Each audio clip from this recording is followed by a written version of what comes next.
हिमाचल प्रदेश ने 75वां वन महोत्सव मनाया। इस दौरान मुख्यमंत्री सतविंदर सिंह सुक्खू ने अपने आधिकारिक आवास ओक ओवर शिमला में ओक यानी बान का पौधा रोपकर पौधारोपण का संदेश दिया। मुख्यमंत्री सुखविंदर सिंह सुक्खू ने कहा कि अब वनों में 30% से बढ़ाकर 60% फलदार पौधे लगाए जाएंगे। साथ ही सूखे पेड़ों को काटने और गिरे पेड़ों को उठाने की अनुमति फॉरेस्ट गार्ड और डीएफओ स्तर पर दी जाएगी। मुख्यमंत्री सुखविंदर सिंह सुक्खू ने कहा कि 18 महीने पहले हिमाचल में कांग्रेस की सरकार बनने के बाद विभागों में व्यवस्था परिवर्तन का दौर शुरू हुआ। मुख्यमंत्री ने कहा वन विभाग की रॉयल्टी 35 करोड़ से बढ़ाकर 70 करोड़ रुपए हो गई है। मुख्यमंत्री ने कहा कि सरकार ने तय किया है कि अब प्रदेश में फॉरेस्ट गार्ड 2 और डीएफओ 25 सूखे पेड़ काटने और गिरे हुए पेड़ उठाने की अनुमति दे पाएंगे। जिला कुल्लू से सामने आए गौ हत्या मामले पर मुख्यमंत्री सुखविंदर सिंह सुक्खू ने कहा कि पुलिस अपना काम कर रही है। 6 लोग गिरफ्तार किए गए हैं। मामले पर कानून अपना काम करेगा। अपना काम करेगी। निश्चित तौर पर अगर 6 लोग गिरफ्तार हुए तो किसी अपराध में हुए तो अभी मैं पुलिस से और भी ज्यादा रिपोर्ट लूंगा। और सर कुल्लू पुलिस पर यह सवाल उठ रहा है कि गौकशी के लगातार मामले सामने नहीं, वो अब जैसे उन्होंने 6 लोग गिरफ्तार किए तो किसी ना किसी अपराध में तो अपराध किए ना, गौकशी में ही हुए होंगे। सर दिल्ली आप 18 महीने पहले जब हमारी सरकार बनी और मैंने मुख्यमंत्री के तौर पर जब शपथ ली, हमारे मंत्रिमंडल के सदस्यों ने जब मंत्रिमंडल के तौर पर शपथ ली, उस समय से हमारी सरकार सभी प्रकार के विभागों में आमूलचूल परिवर्तन करने जा रही है और वन विभाग भी उसका एक भाग है। मुझे खुशी है कि 75वें वन महोत्सव के इस अवसर पर जो हमने 1 साल पहले परिवर्तन किए थे, उन परिवर्तनों को हमने पहले पायलट प्रोजेक्ट के रूप में अमली जामा पहनाया।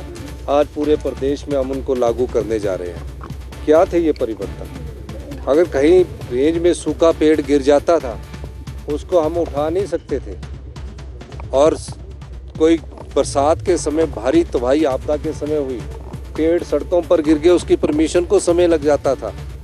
जंगलों में, गांव के जंगलों में हजारों पेड़ गिर जाते थे।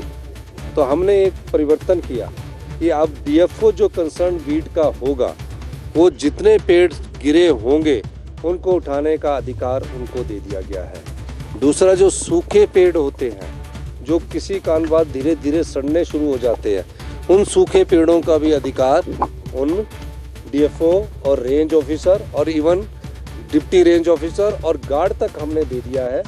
गार्ड रिकमेंडेशन करेगा कि यहाँ पेड़ गिरा है और डीएफओ उसकी परमिशन देगा। डिप्टी रेंजर को भी एक लिमिट है कि इतने पेड़ गिरे हैं, उसकी परमिशन भी डिप्टी रेंजर तक देगा। ये पहली बार 40 साल में हम इस व्यवस्था परिवर्तन हमने ये किया है। दूसरा कि जो हमारे प्रोजेक्ट हो जाते थे एफसीए केसेस के बाद स्टेज 1 होती है और स्टेज 2 होती है।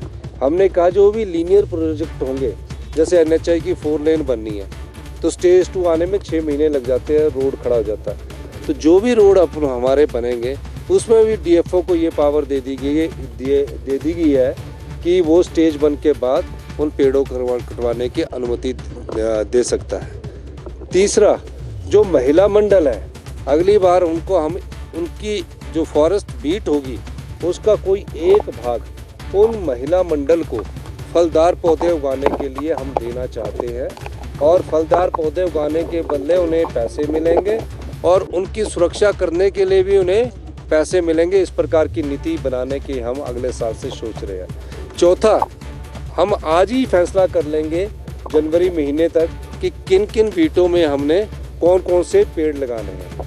पांचवा, अभी तक फलदार पौधे 30% ही लगाए जाते थे। हमने फैसला किया है कि अगले 1 और 2 साल में 60% फलदार पौधे उस जिला की ज्योग्राफिकली के हिसाब से जंगलों में लगा दिए जाएंगे, ताकि जैसे कि शिमला जिला में कौन से फलदार पौधे होते हैं, कांगड़ा जिला में कौन से फलदार पौधे होते हैं, सोलन जिला में कौन से फलदार पौधे होते हैं, सिरमौर जिला में कौन से फलदार पौधे होते हैं, और जंगलों में जो हमारे पुराने जंगली जो फलदार पौधे होते हैं उन सबको लगाने की हमने नीति का अनुमोदन आज किया। ये बहुत बड़ा परिवर्तन हम वन विभाग में लेकर आए हैं और मुझे खुशी है कि वन विभाग से जो 1 महीने पहले जो हमारी बैठकें हुई थी उसका आज असल में स्वरूप आपके सामने आया है।